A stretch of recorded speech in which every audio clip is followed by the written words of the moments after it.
Welcome into the OBR pregame show, week 17 style. Cleveland Browns gonna face off against the Miami Dolphins. I had to remember that there for a minute. The Miami Dolphins at 4:05 today. It'll be sounds more and more like it'll be Tyler Snoop Huntley. As the Dolphins' playoff chances are still alive, so they have a lot to play for. Good afternoon to the chat. Good to see you guys filing in. Glad to see you all here. Make sure you hit like and subscribe as we have. My name is Brad Ward. This wonderful panel I have with me today. It's a packed house. Jack Duffin at Jack Duffin on Twitter. Of course, Jacob Roach at Roachism13. And Case Dog at Casey_Kinnaman. Let's first of all, how we doing, gentlemen? How was Christmas? How is everything going? Jack, you doing well, brother? I'm doing great. Hopefully the W's that Case was just thrown around. It's the only W's we see for the Browns today because I do not need that in my life. Yep. We've got a pivotal Jags Titans game that should improve the standings for the Browns' chances there today. And we've got Jacob. How was your holiday, sir? It was good, man. Had a lot of fun, saw a lot of people. Now I'm just trying to use the next holiday to recover from seeing all the people. The stash is out in all its glory today. Yep, there you go. And my man, Big Case Dog, what's up? We just spoke the other night. How you doing, brother? I'm doing good, man. As we talked about it, I actually have my mom came down and brought my nieces, and I have a 2-year-old in my house right now that Godzilla would hide from. So do not be surprised if my door gets kicked in at any point during this broadcast. Okay, we're ready. I'm ready for it. You think you are? Yeah. I thought I was too. If you guys are watching over on Twitter, hop on over to youtube.com/Orange and Brown Report. Hop in this chat over here. And while you're doing that, give it a like and a subscribe and a notification bell so you know every time we go live. Somebody just in the chat here, Jason Runyon, can't wait to see Jack on the Ultimate Cleveland Sports Show. Straighten up a large portion of the fans and the panel about the cap, which is what we're actually going to do right now for us. And we're going to go over the goings on with the Watson stuff here in detail, just to get this out of the way, make sure we straighten everybody out. And then we'll clip this and repost this again as kind of our cap breakdown here. But Jack, do you want to start by kind of explaining what we believe is happening? Is it confirmed? No, nothing's 100% confirmed. But the one thing I would say is, if it was just restructuring and adding void years, is standard language for a Browns contract. So there wouldn't be any need to do that now. You would just do that in the offseason whenever you need it. So the only reason why there'll be any change now is if they want to add a dummy year. So I believe it's all a dummy year. It's not actually a restructure. They'll do the restructure when the new league starts, or they've just changed it to being an option bonus, so it auto effectively restructures. But I would be shocked if we've gone through all this hoopla and there's no dummy year and it's just the standard change that they could have done anyway in March. There'd be no sense to go through all that. It should be pointed out that you actually posted an article on this exact scenario in March. So Duffenstradamus here calling things in advance for sure. All right, so let's take a look at this. We're going to kind of walk through this real quickly. This is the Watson contract as it stands, correct, Jack?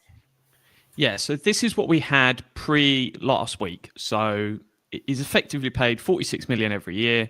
The first 3 years, they've restructured it. So that's where we were at.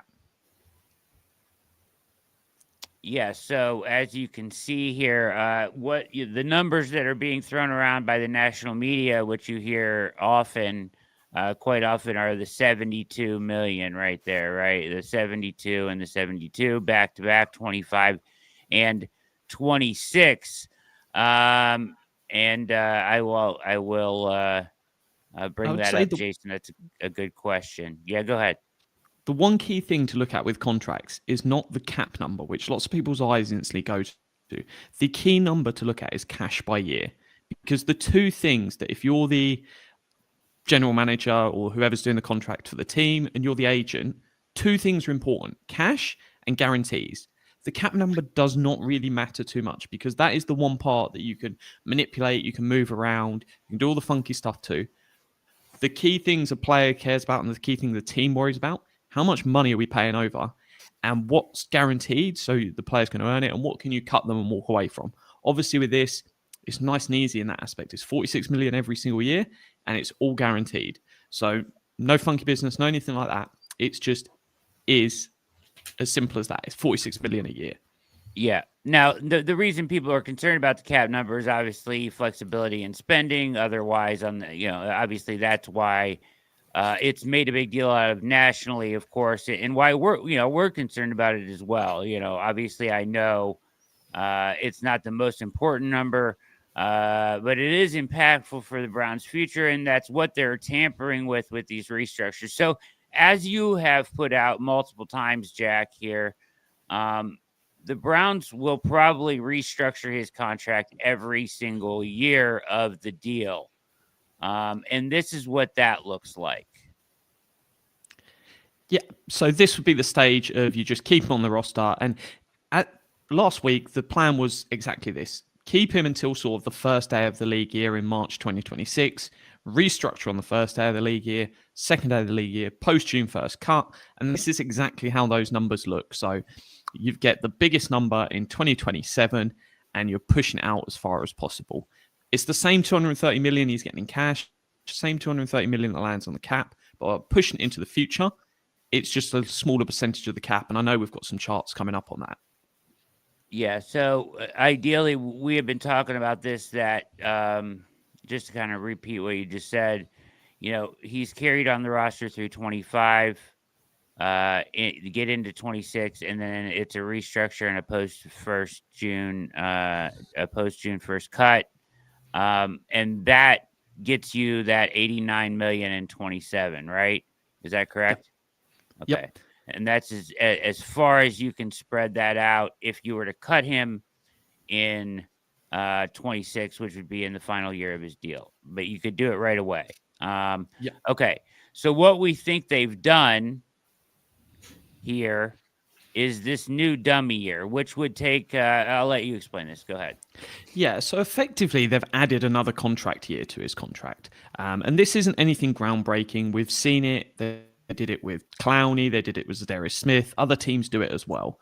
And what it will be is 2027, he'll have a minimum contract. So that's 1.345 mil off the top of my head. But the smallest amount it can be. And then they'll say something like, if he's on the roster on the third day of the league year, he'll get 100 million roster bonus. It could be $1 billion roster bonus. That number does not matter.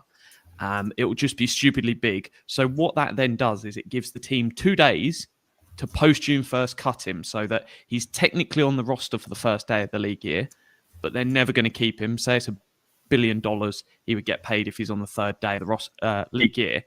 And the team then cuts him. So rather than the post-June 1st cut in 2026, they do it on the first day in 2027.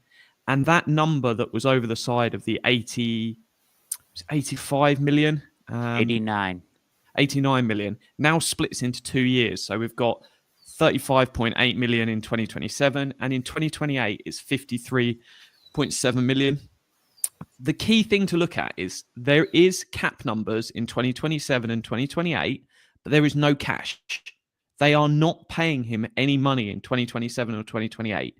This is purely just pushing the cap numbers into the future. And we'll talk, I think it's the next image or the one after, on why that is important. So yeah, this was just on the left is if they didn't restructure at all, they just paid him 46 million every year, straight up, cash equals cap.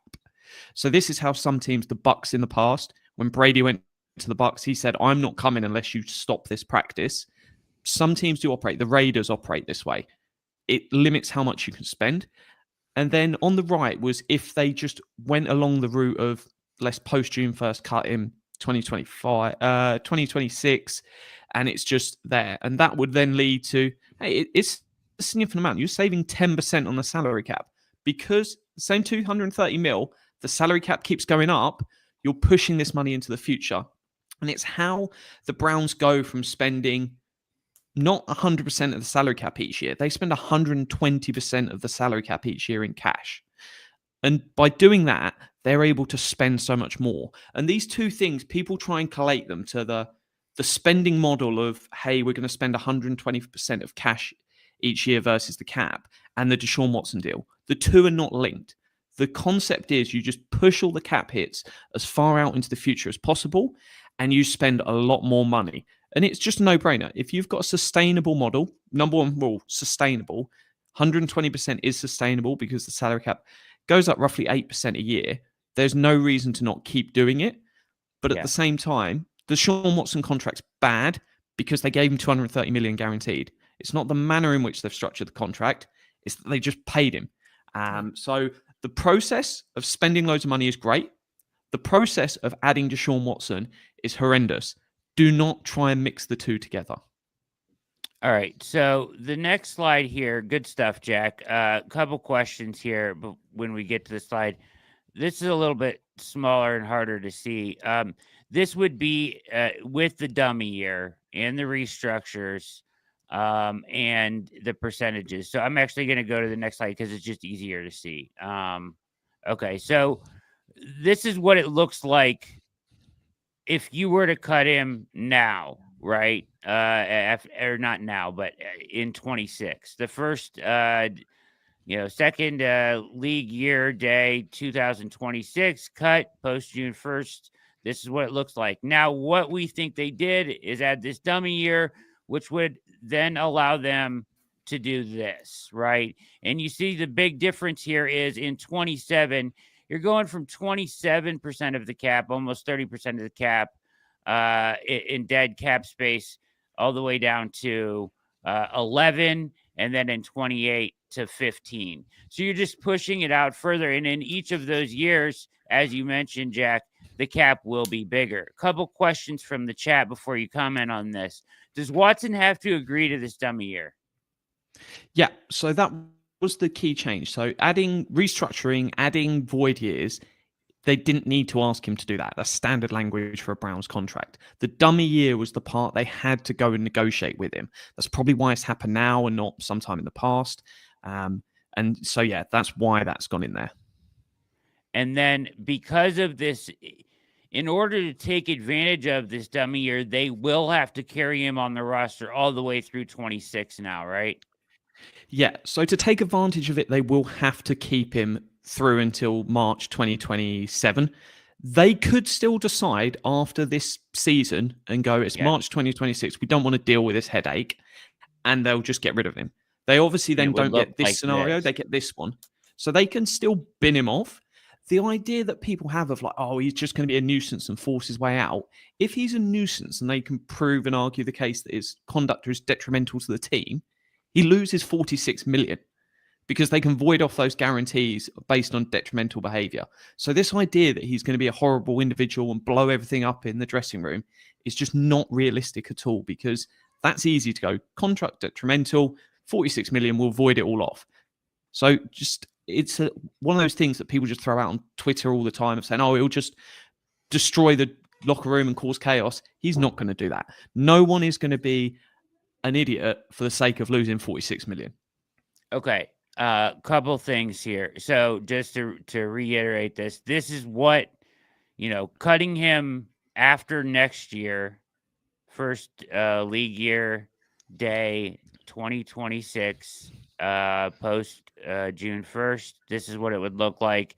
Taking advantage of the restructure that we believe they just did looks like this, which is more beneficial for their spending, gives them more flexibility down the line. Right. Now, here's my question. If you're going to carry him, where do you carry him? So I think it's feasible to believe that in 2025, potentially the PUP list. But what about 2026, Jack? Yeah, so I think for 2025, he'll start training camp on the PUP list. He'll then probably think, actually, whether they bring in Kirk Cousins, someone else, he's unlikely to be able to elevate himself to a starter unless there's injuries and other stuff. So he probably thinks, actually, I may as well full rehab. Let's get everything right. If you want to tweak your throw motion training, whatever he wants to do, get himself into the best possible condition. Just almost lose that year. Because then what he can say to himself is, I'm going to be here in 2026. Let's come into that camp of maybe Kirk Cousins does 1 year and retires, goes somewhere else, whatever it might be. He might then go, look, I want to come back this year and potentially be the bridge, the backup. Who knows what scenario it might be? Because if they want to draft someone in 2026, he could easily be the backup quarterback where they get a bridge, Watson, rookie. And then he can come in and compete and see what happens. It might not work out for him, but that's the only route he's realistically got. And if they didn't want to go that route and they just want to sit him as an inactive for 2026, are you really telling me that the cornerback, is it Chiggy Woozium. I don't even know his name, but he's not been active yet for the Browns, and I don't expect him to be active all season. Burning a roster spot is not the end of the world. We're talking these guys that are 48 through to 53. They're basically practice squad players that are just happen to be on a roster. It's an inactive. I'm not going to lose sleep over it. Yeah, if he's inactive on game day or he's your you could carry him as your emergency quarterback, couldn't you? Hypothetically. Yeah, you could make him the third quarterback and you make him inactive. They can go lots of different routes, but I'd expect him 2025. He'll probably spend it on PUP and IR unless they get a load of injuries. And look, if they end up with their top three quarterbacks getting injured, I don't mind throwing him out there if he really wants to be out there, because your season's lost once you lose your starter. Once you lose number 2, it is screwed. I'd prefer not to see him out there at all. But personally, all right. So with the dummy year, Greg is asking, is it possible to convert some of that money owed into a signing bonus? I believe that in restructured, no. So he wouldn't actually get paid any of that dummy year money. So it's the minimum salary, but you're cutting him before he earns it, because you don't earn any of your base salary until the first week of the season. So there's no risk to the team there. And, Charlie making the point here that you kind of already, if he's near the building, it's bad. It's that simple. Let's go around. Let's talk about this. To your point, here's the thing. I would say, Charlie, in 2025, I have a feeling he's going to be on the PUP list for a majority of this, and they may be able to finagle it and keep him away from really being in the limelight at all. 2026, if they want to take advantage of this, gets a little more difficult. And that's a good question, GameCube. I'll get to that next. So, guys, do you think, if you're going to keep him around as the third quarterback, hypothetically, have him as your emergency quarterback or something to carry him on the roster, do you find that is an issue for him? Because Jack already kind of mentioned if he causes an issue, he potentially puts his money at risk. The thing that I focus on when having this conversation is what happened with him his last year at Houston, because he wasn't injured, but that was the same thing. He was never going to play for Houston again. He had a big contract. It wasn't this contract, but he was under contract. They were going to trade him. He was worth a lot of assets. He's not anymore. But in the end, they made him like scout team safety and done a couple of things. And you know what the end result was? He went home. He went home and he stayed home, and he had no problem. And I'm going to tell you right now, if I go in and they say, go home and I'll pay you $97 million. Okay. Got it. Yep. Got it. That's where I'm at. And I get it. I'm optimistic. I know that. That's in my nature when it comes to this football team, but I've literally seen him do it before. And I'm not going to go out on a limb, and I'm not going to upset many people by saying it's very clear he was here for the money and the money only. Well, he's got an even better way to go. He can go home and still get all of that money. It's like if he's here in 2025 rehabbing, I don't see an issue with that. There's going to be players rehabbing the whole time, that sort of thing. But they start demoting. Somebody said something like, is he going to take a demotion to third string quarterback? It's not his choice. It's not his choice. If I say you're third string quarterback and you're not playing, then you're third string quarterback and you're not playing. And I think inevitably they do something like that when he's healthy, once he's actually healthy, and they send him home. I've seen it happen before with this guy for less money because he was making less money when he did it in Houston. And so the optimist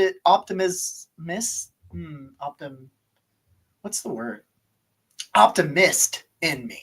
There we go. The optimist in me thinks that it happens again. Landed it. All right. Nicely done. Case, what do you think on this topic?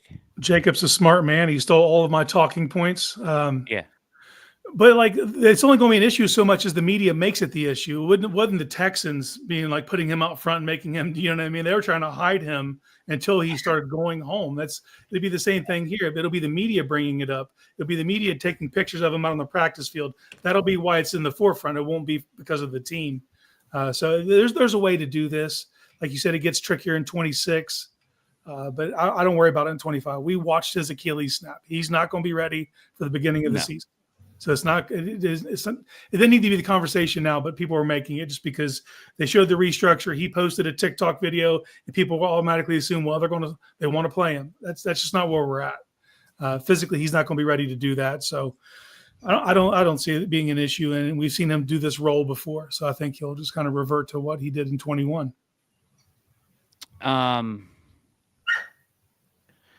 Here's the question I wanted to ask, and I'm sure you're going to get bombarded with this question from the Ultimate Cleveland Sports Show because they've been touting this as the solution all along. So prepare for this one, Jack. Was there any logic to taking a one bad year approach, or is the number so large that's infeasible?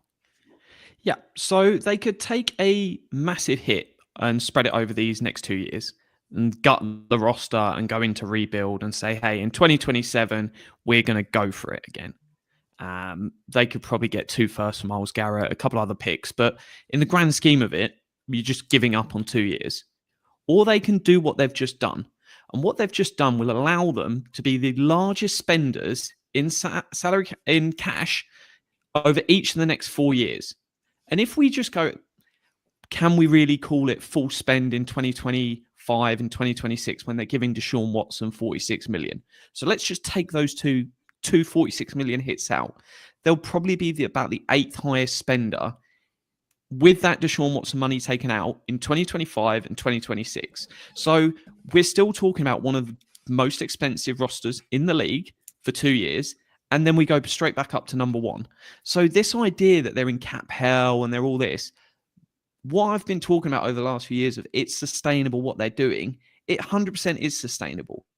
They've proved over the last few years they can do this way, and they're going to continue moving forward. So why go through a teardown, force it all into 2 years to still be the top spenders? They're not going to get any extra space for cash spending by blowing it up. They just destroy the roster, waste a couple of years and achieve nothing. They are much better positioned pushing this number out.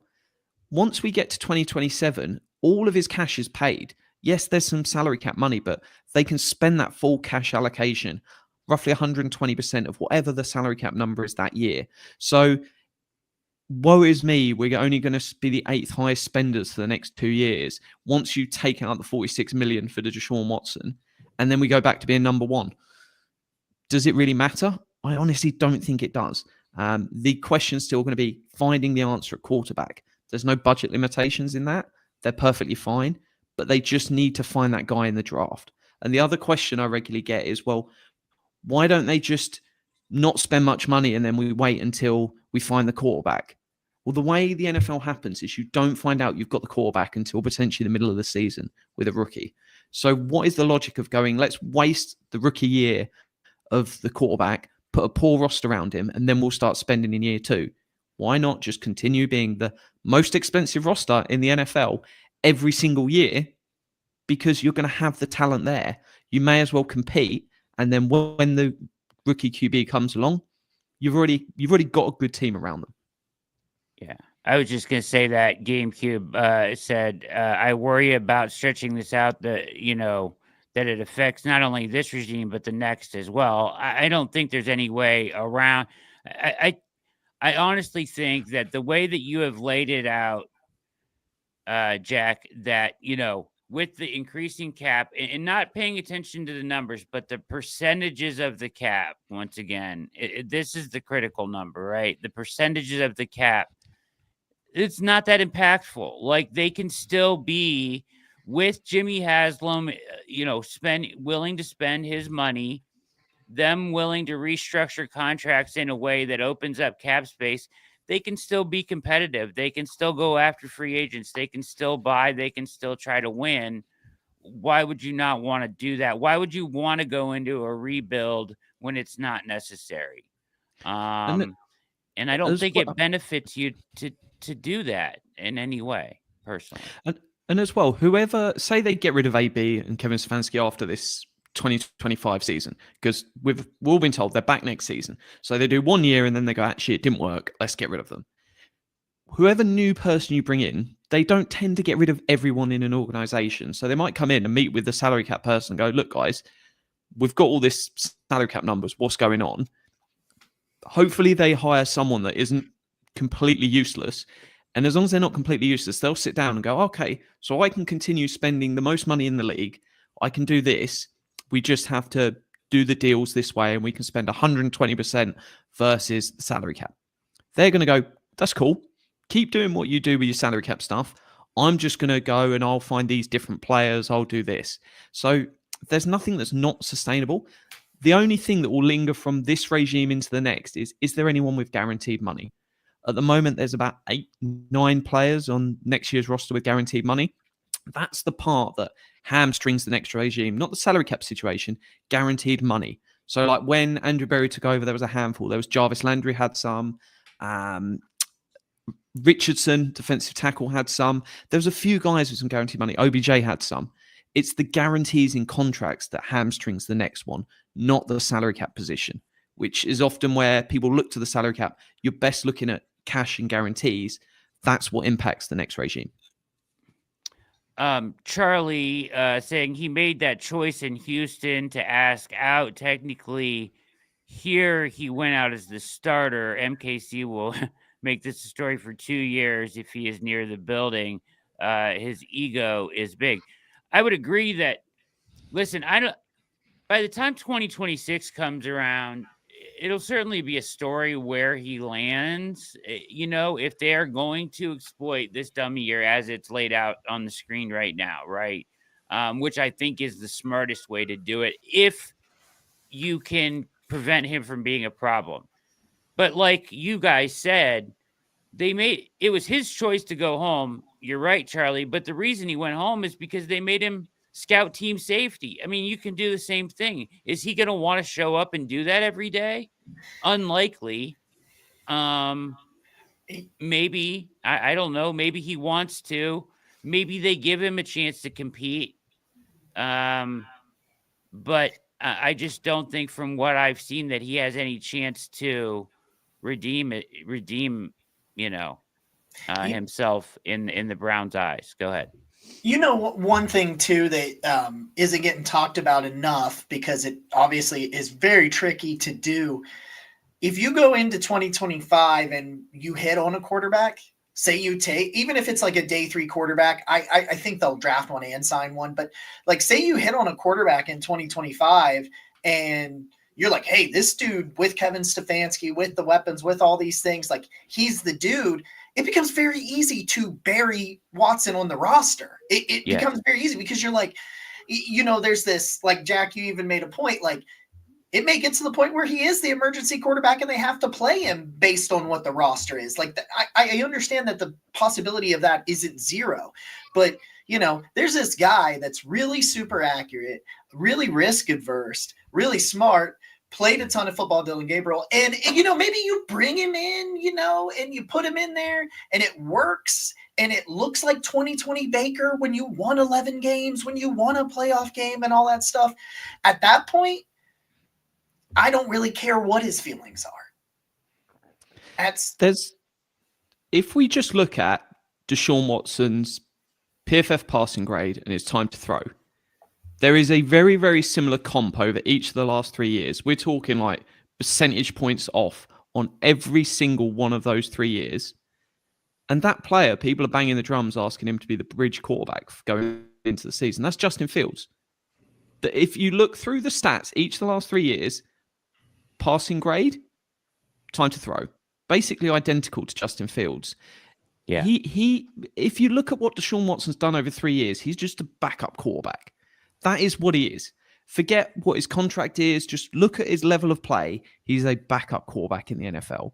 And look, if worst case scenario is we get into that 2026 season and you've got whatever starter, you've got a draft pick and he is your veteran backup or third quarterback for a year, as long as he knows that's the position, fine. And if he kicks off, great, I'll void 46 million and we can all have a party and get some better free agents. If that is the worst case scenario you're dealing with, I'm not too worried. I don't think it's going to be an issue in 2025. I don't think he's going to be in the building.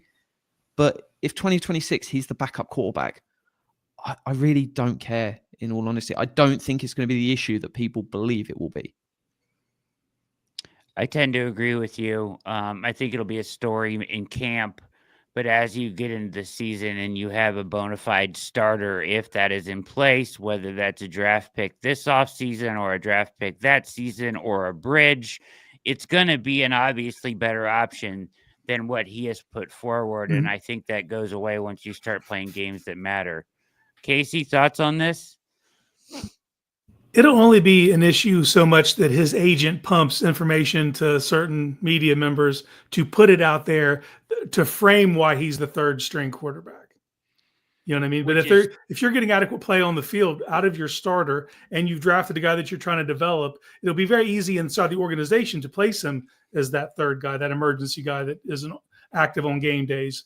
But we always have to factor in he has people around him. Those people talk. They feed information to certain people who put it out there. And that's what will keep it in the forefront.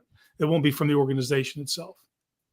Unfortunately, we have one of the most prestigious or go-to reporters in this city when it comes to the Browns, Mary Kay Cabot, seems linked in with the Watson camp. So you got this article, and the problem is this too, is there's this messaging from the Browns that you got from AB, where he was non-committal to Watson, and then you had Haslam at the owner meetings, non-committal to Watson, and then you had this article come out from Cleveland.com and Mary Kay Cabot, which sounded the opposite. And everybody said, oh, this is coming from the call's coming from in the building. Like, right? Like Scary Movie. The call's coming from in the house, Jacob. No, it's not. It's actually coming from Watson's camp. So let's put it all into, let's try to, critical thinking. If the messaging doesn't match, why would it? You know what I mean? So, all right. Anyways, he is just already. Yeah, go key ahead. stuff, if I've not answered the question, is the Browns should continue what they're doing salary cap wise. Forget irrelevant of Deshaun Watson. They're in a good space in terms of the future with salary cap, contract management. There's no need to change course. Rebuilding does not get you to a bigger 2027 budget. It's going to be the same number because this thing has to be sustainable over many years. So full steam ahead, put the great roster out there. And part of the reason why I would love Cousins is if you're sat there going, hey, next year there's about 281 million. Once we take out the 46 million of Deshaun Watson, 281 million left. Let's give 1 million to Kirk Cousins. It's all he's going to cost if he's cut.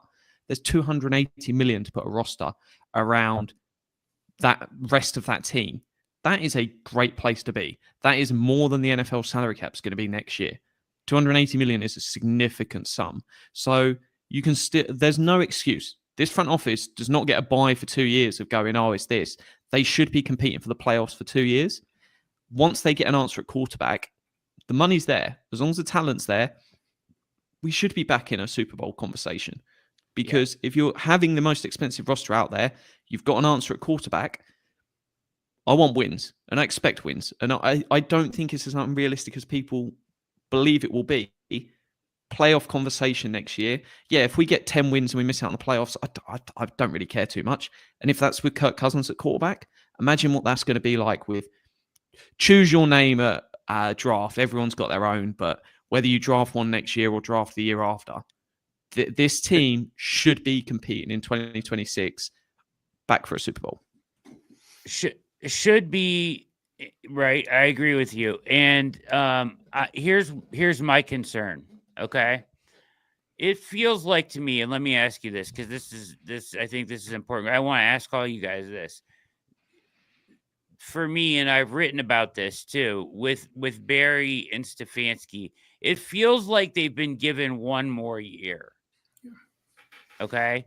And that they have to win this year or get close enough. I think there's two ways they keep their job. You draft a quarterback, right? And during the 25 season, that quarterback shows the signs that he's the next guy. I think that buys you another year or more time, right? Drafting a quarterback tends to reset the clock, especially if he looks like he's going to be your franchise quarterback. So that's one way. The other way they keep their jobs into 26 is winning 9 games, 8, 9, 10 games, being competitive, playing competitive football late into December, right? And into January. However, there's a non-zero chance they go out and win 5 games next year. Despite we saw it this year, right? Injuries, quarterback decision doesn't work out because they still have to make that critical decision. If that happens, Jack, what happens to all the cap planning that has been put in place for years and years and years from Andrew Berry? He's dismissed. Another guy comes in. Or do you think that they are smart enough as an organization to make sure whoever comes in would be able to pick it up and run with it? Yeah, I think you'd have the chat to whoever GM is coming in and going, look, here's where we're at. What's your plan for dealing with that? And anyone that comes in and goes, oh, it's fine, I'll work it out, just take them out the pile because they obviously don't understand how the modern NFL works. So they're not worth interviewing. Interview the people that have a sense of how the NFL works. And look, you don't need to be a cutting edge cap guy, but as long as you're willing to see, hey, I understand what's going on. I trust the cap guys to do what they need to do. But if you want to come in and you want to cut 6 players with guaranteed contracts, it's like, you're nuts. Just go away. So there's always going to be a transition with a new staff coming in. And if it's for 1 year, you keep the 6 guys with guaranteed contracts. And look, if one of them's Myles Garrett and like JOK and whoever else, who I don't even know who else has got 2 years left of guarantees, not even Delpit's got that. So we're not talking a crazy amount of people still kept around, but it's 1 year and you transition off and you still bring in your own people. So it's fine. I think if they've had one swing at a quarterback with Deshaun Watson, they argued Baker wasn't it. And I think they made the right call. And he's good enough to be average, but the goal of a GM shouldn't be to be, hey, I want to be around the 16th best team in the NFL. You've got to be top 8 if you want to win. So they've got one more swing. If they swing big on Darnold, which I don't think gets to free agency, if they go take a quarterback in the top 2, if any of that stuff doesn't work out, they're at risk. And I agree with you. If they get 8, 9, 10 wins and then they're in a good spot. The one caveat could be like if they're 6-2 and then Kirk Cousins ruptures an Achilles or something again, and then it turns into it just all starts falling apart from there. It is what it is, but injuries happen. They've just got to show they can win and win consistently and then get your guy. And that's why I passionately believe if you're not taking a quarterback at the top, you have to trade down. Because if you're saying we're not taking a quarterback this year, you are all in on taking a quarterback in 2026. All in. You can't just not do it for 2 years because I would just fire them then because I don't need that in my life. That's why trade down. If you can do it, you've got to do it this year. Is that to gain the assets to come back up in 26 if you are, because you can't have both, right? That's the thing is you can't have Casey and Jacob, you can't have the tanking next year again and keep the GM in place to come up and take the pick on the quarterback. It's going to be somebody else making that selection at that point. So which one is it, right? You don't have any choice but to try to win this year. You don't have the luxury of trying to rebuild if you're this regime, correct? Get the Saints pick. Because that has a potential where that's a top 2 pick next year. So if they want a quarterback, get me the Saints pick at all costs. I will happily send them that first and just please, I will take first this year, first next year, and I'll throw in whatever they want. Because that's one of them picks where Browns could finish 16th, 20th in the draft order, but you have the Saints pick. You might be picking number 2 with a good record. Jack, what do you say to the people that are like in the chat that are I'm not confident in Barry making the picks, the picks this year, the pick to pick the next quarterback? I would say I've got an article that's coming out just after the season. And I've done a lot of work on it, and I'm looking at all of Andrew Berry's picks in the first 2 rounds, because there's been a lot of studies that say once you get outside the top 2 rounds, you don't generally pick starters. So you're looking at 2 rounds for starters. And he's not done a bad job in those rounds. The issue's been that there's not been enough picks in those rounds because of the Deshaun Watson trade and stuff like that. So I think I've compared it to all the other stuff, and I'm not at the full conclusion to say is this. He's done a good job of finding starters. He's done a bad job of positional value for me. I wouldn't be taking safety that high. I wouldn't be taking linebacker that high. But in all honesty, the drafting's not been bad. I saw someone do a study on his picks and said DPJ's a bust. It's like, are you kidding me? 850 yards in one season from a 6th round wide receiver. If we're calling that a bust, your measuring stick is significantly broken. So I think Andrew Berry's drafting's been okay, maybe just below average. It's nowhere near as bad as people think, because they're not measuring, hey, what's he done in the 1st and 2nd round versus these other guys. So that's what I'm trying to do in this article that'll be out. I think it's like the Wednesday or Thursday after the season. Reasons to get over to the OBR.com. Take advantage of that 50% off VIP membership right now over at the OBR.com. Casey, thoughts on the roster, this regime heading into the offseason before we pivot to today's game here?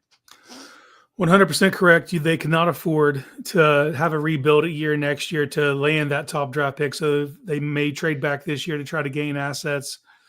Even if they don't target a quarterback in the 1st round of this draft, I think they're going to pick a quarterback at some point. Still pick one. You got to start throwing stuff at the wall now. And you may have a target of either 26 or 27, because both those classes, from where we stand right now, look stacked.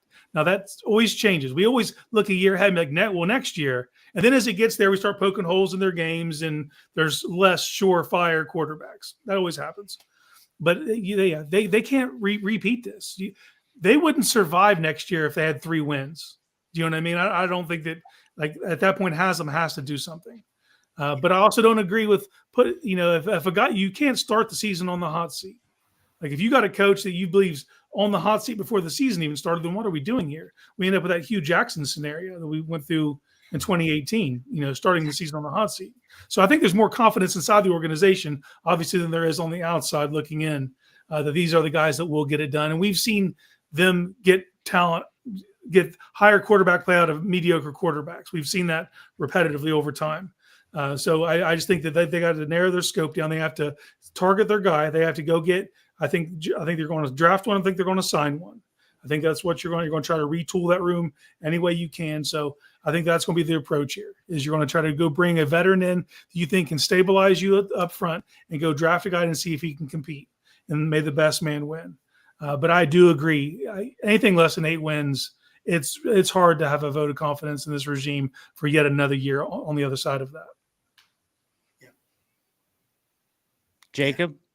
I just echo everything he said. It's definitely I agree, because if you going into a season on the hot seat, that's a really good point. I'm glad you said that, because I hadn't really thought about it from that lens, and that makes a ton of sense. A very smart thing. Oh, well, Casey said something smart, shocker.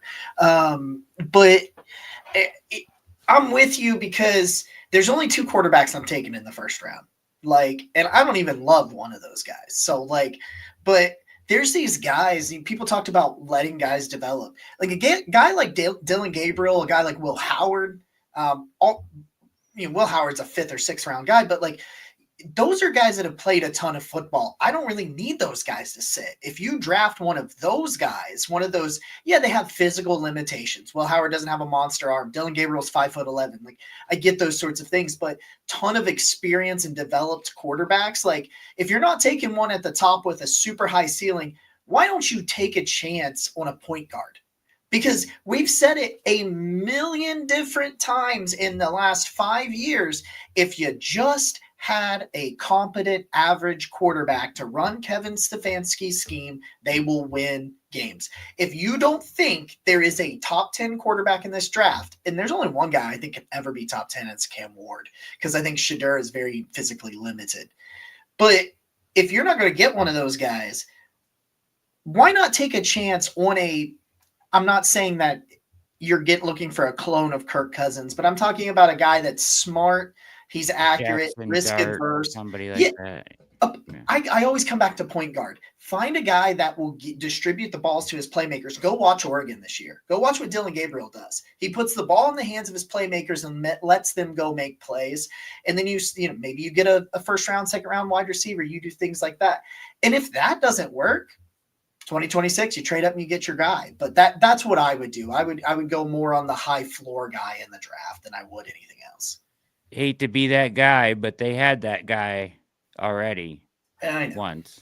Yeah, I know. But in Baker my Mayfield. point there with what Jacob's saying is you can go and get, whether it's Dylan Gabriel or whoever, it's too early for me to care about the draft, but it's one that if you go and get that guy that spends a year behind Kirk Cousins and then he becomes the starter the year after, maybe he does 2 years as a starter, and then you go after his third year, right, now we'll go and draft the guy that we really think's the future. You've got that few years, and then he's the bridge in his fourth year. So there's no harm in him being the backup next year, the year after. And it's like, put them guys in your system, and you've added this third round pick from Amari Cooper. And if that turns into your backup for 2025, your starter for 2 years, and then your bridge, that's a good return from a quarterback play if you're getting league average on that cheaper contract. So you don't have, this guy doesn't have to be the be all and end all, the franchise quarterback. If he's just a 3-year bridge where you're getting above average quarterback play, I'll take that. And then they can keep swinging from them, because if they get that, they're safe as a front office while they keep looking for how do we get really where we want to be. Get over the top. Yeah. They're safe if they retool the offensive line enough and draft a running back. Mm-hmm. Your running back has to be good enough. Your running game has to be good enough to make this quarterback position easy enough that an average guy can find success in it. And as they're constructed right now with Dorsey calling plays and stuff, I don't know if that's it. We'll have to see. That's quite intriguing what happens there. Because I don't know. It's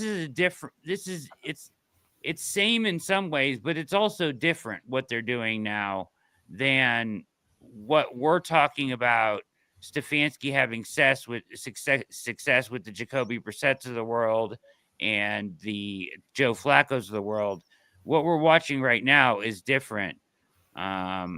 A former employer of the OBR yesterday was talking about the Browns on Twitter, and Jake called it an offensive crisis. Mm-hmm. I don't know if you would go that far, but just throwing it out there.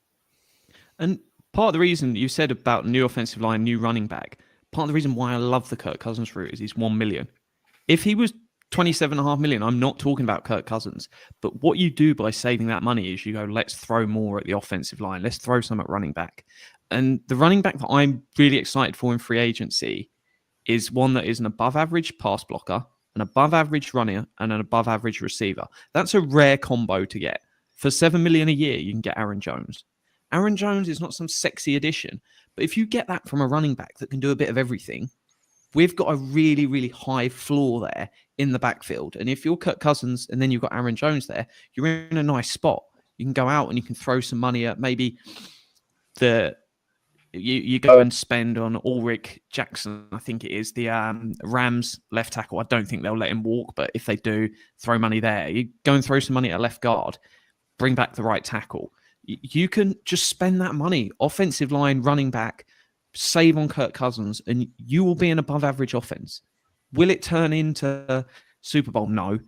But if you're sat there with 9-10 wins and you make the playoffs, it's like, if that's the down year where we're bouncing off of what a disaster this year is, that's a pretty nice place to be. And they'll probably try and give Kevin Stefanski head coach of the year again, and then people will have a meltdown, but we'll do it anyway. Can you imagine? Because if they went to the playoffs next year, you would probably win it again. Because with the yo-yo, that's how you win it, right? Bad to Yeah. good. I guess not really bad to good. Last year was more of overcoming the quarterbacks than anything, the injuries. But overcoming all injuries and getting in shape is a huge part of 2025 as you make your New Year's resolution with Core Home Fitness. .com. Look up our friends at Core Home Fitness. You can find them at the website I just said, corehomefitness.com. Check out their assortment of lifting equipment and especially their top-rated adjustable dumbbells by the New York Times and Men's Health. They're also rated a Best Buy by Consumer Reports.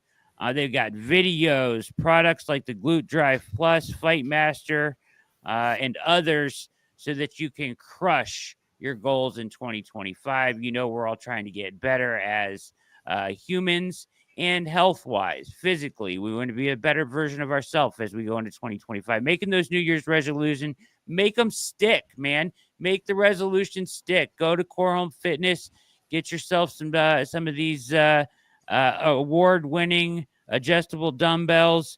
Get yourself a bench, and you've got a home gym, and you're rocking. And the next thing you know, people are turning heads as you're walking down the street. CoreHomeFitness.com. Go to the website now, peruse around, check it out. We appreciate them for sponsoring the show, pregame and post. They have a U.S.-based support team, fast shipping, hassle-free returns, you name it. They know what they're doing. Again, CoreHomeFitness.com for the ultimate in-home fitness equipment.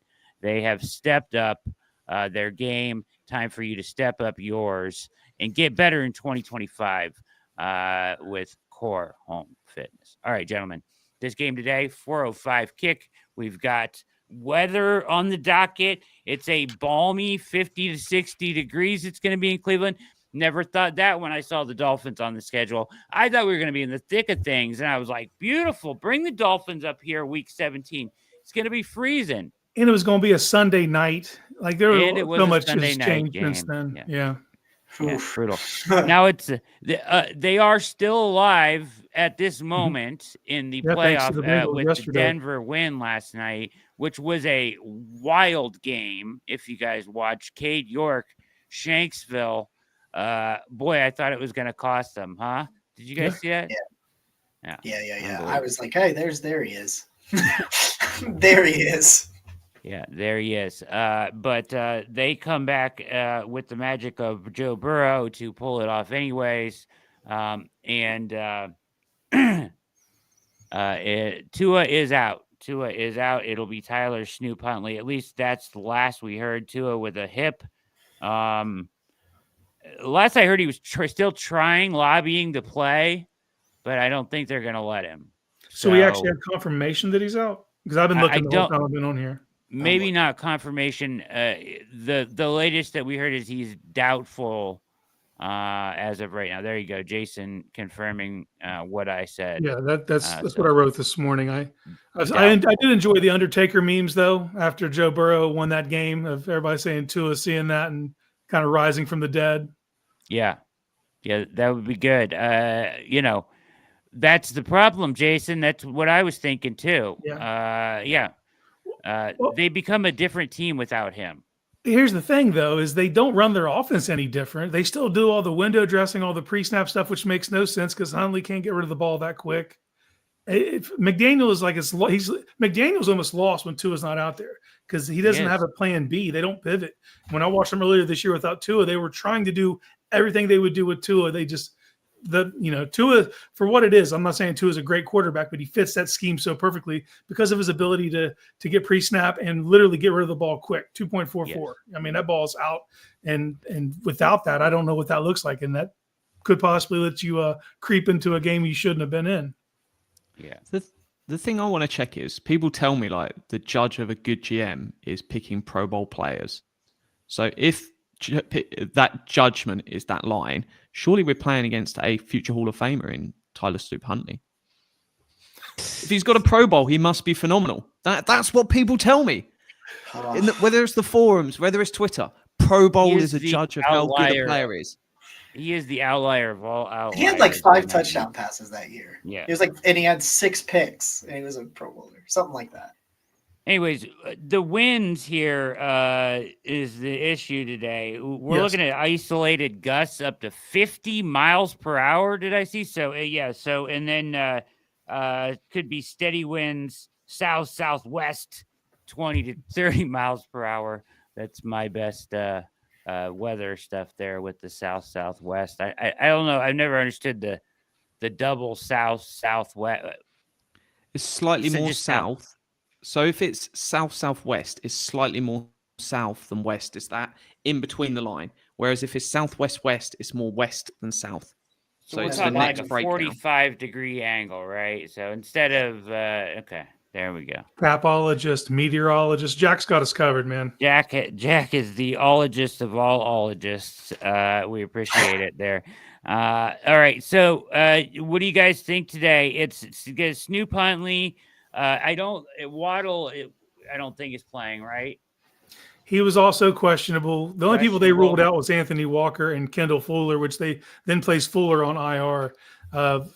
Tyreek, Teron Armstead, and Waddle are listed as questionable. Although behind the scenes, they're saying that Waddle's probably not going to be able to make it.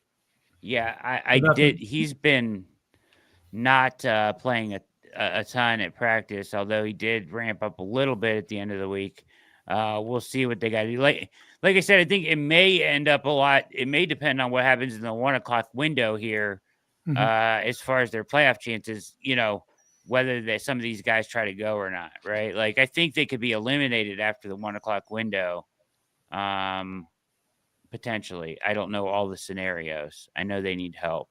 Do you know their scenarios? If the Colts play at 1, that's a possibility. I haven't looked at the slate. They do play at 1. What do they need? The Colts to lose? Yes. I believe so, yeah.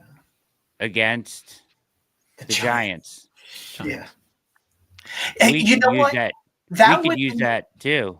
That's what I was going to say. That would be the greatest outcome for the Browns ever, would be Indianapolis losing, giving Miami something to fight for, and the Giants, who beat the Browns, potentially falling behind us in the standings.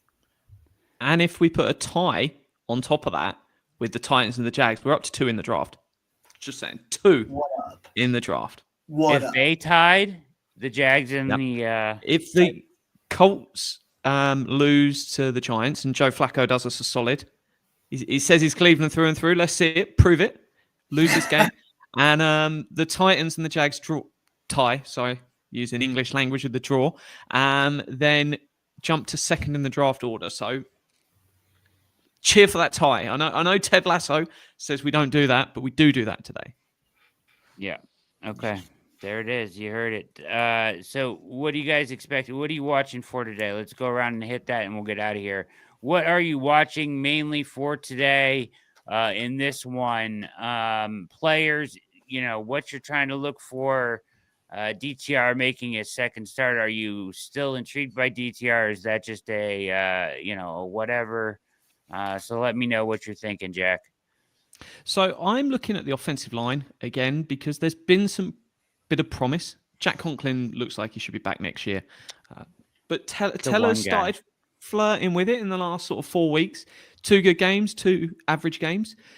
Can he, if he puts together 2 really good games again, then we can get back into that conversation. And DTR played okay in the second half for a backup. Not talking about him anything outstanding, but he was okay. If he plays like that for a whole game, we can win today, which would be really, really bad. But that's a level where that's interesting. If he does that for a whole game and he looks solid and they're driving down the field, we can have a conversation about could he be the backup next year. It's then whether we want to, whether there's other direction we want to go. But that's what would be nice to see. If we can have the conversation in the offseason of should we get him as the backup or should we upgrade it, that's a better place to be than we are now. And as someone mentioned, that there's a lot of young defensive talent, which is always fun to watch. Yeah, agreed. Case?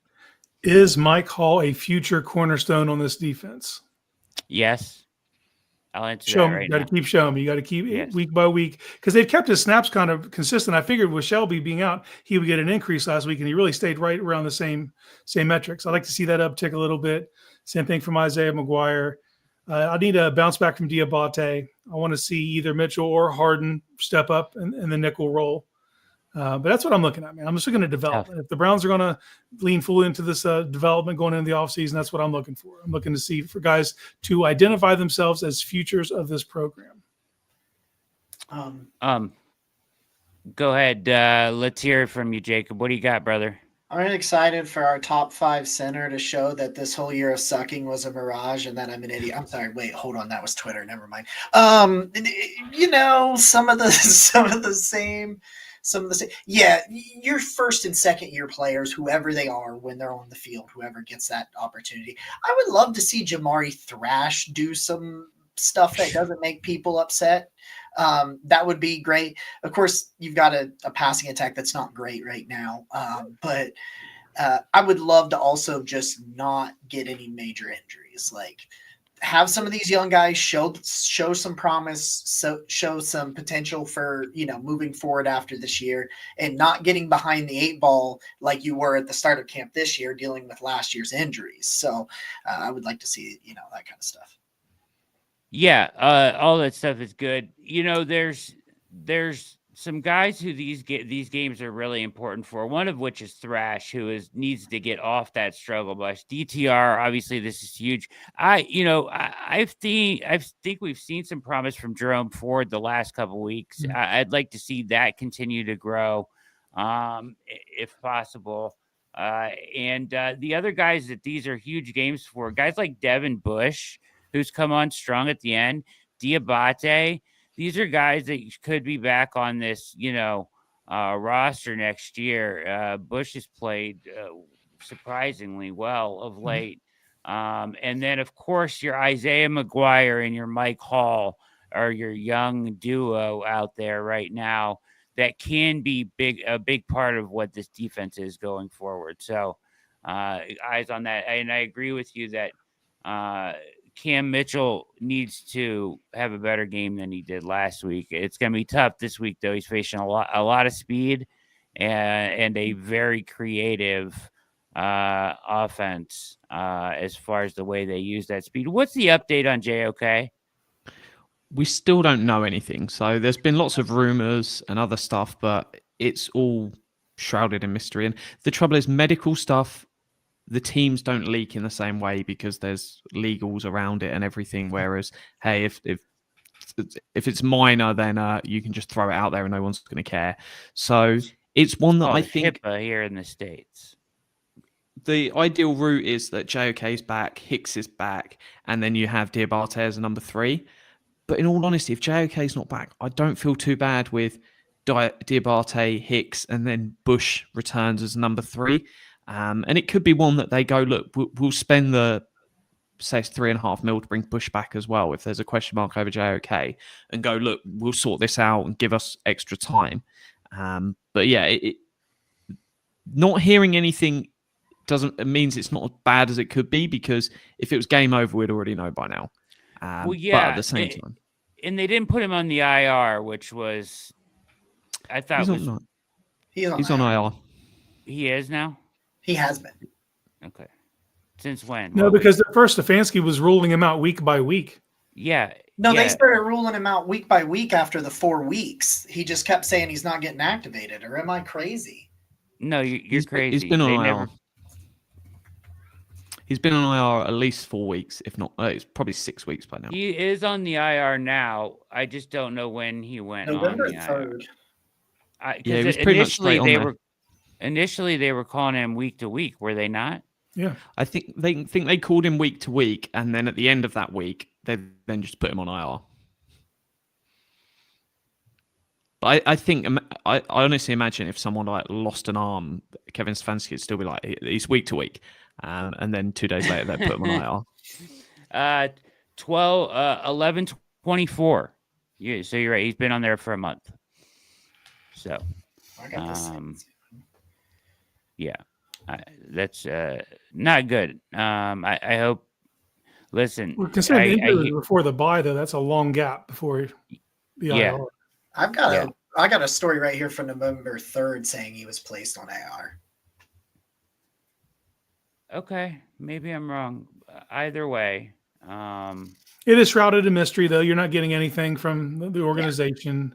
I've even heard Kevin say a couple times he thinks JOK is in a good spot, but then you hear rumors that he's traveling the country looking for second opinions, and the cryptic stuff's what's coming out from the players in some of these press conferences where they're saying that they're praying he makes a miraculous recovery. And when you start hearing words like that, you start to have deeper concerns than even football. You know what I mean? When you hear words like that, so it's not in. We don't know anything.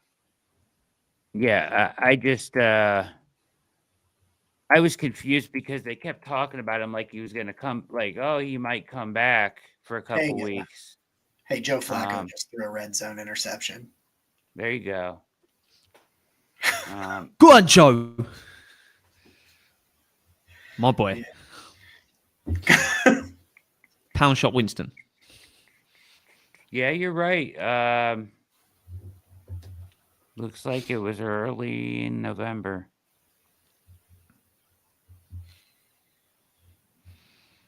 One other thing to keep an eye on, Jameis Winston today. So he's been limited in practice all week. So we don't know the answer of, like, is he second or third quarterback? Is it health related? Is it this? That's a question we don't know. I wish he wasn't on the injury report, because then they would be fundamentally making a statement of, is he the backup or is he third? Because the minute he's a healthy scratch, we know it's over for Jameis in Cleveland. Whereas for 2 weeks, potentially they'll do it again this week, where they'll make him. That's the frustration. They'll probably use the limited in practice as the excuse to make him the third quarterback. Yeah. And it leaves that in mystery. If he was a healthy scratch, we'd be like, right, he is done in Cleveland. We just don't know that. It is a long time not to hear an update. I don't, they have, you're right, James. That's what I have here as the third, as well. That's what Jacob said as well. So interesting. I guess I misremember that. I thought they were playing it. They were like, oh, we're not going to put him on IR right away. Maybe they did. I would say this. I last comment on this, and we'll get out of here. But Jack, you mentioned you thought they'd be okay without him. Man, to me, he's the star that stirs the drink for this defense. He's special, and that would be, I think personally, losing JOK would be devastating to this defense.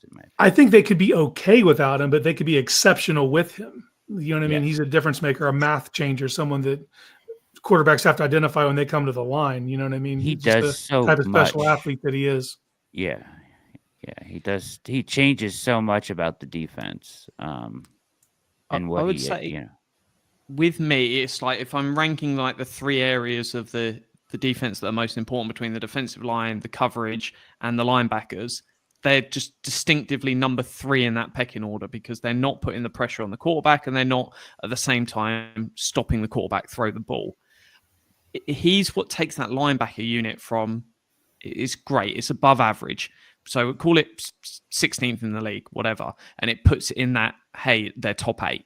And so it's that, it sucks to lose him, but I'm also not, the defense is bad. Whereas you lose Myles Garrett, you lose Denzel Ward, I have significant concerns about the defensive line and the coverage, and that knocks everything out. So it's one that I think is valuable to have. And the benefit of what the Browns did when they paid him, he hadn't proved himself to be a consistent on-the-field player, because I think he was 6 times in his career he'd gone over 90% of snaps.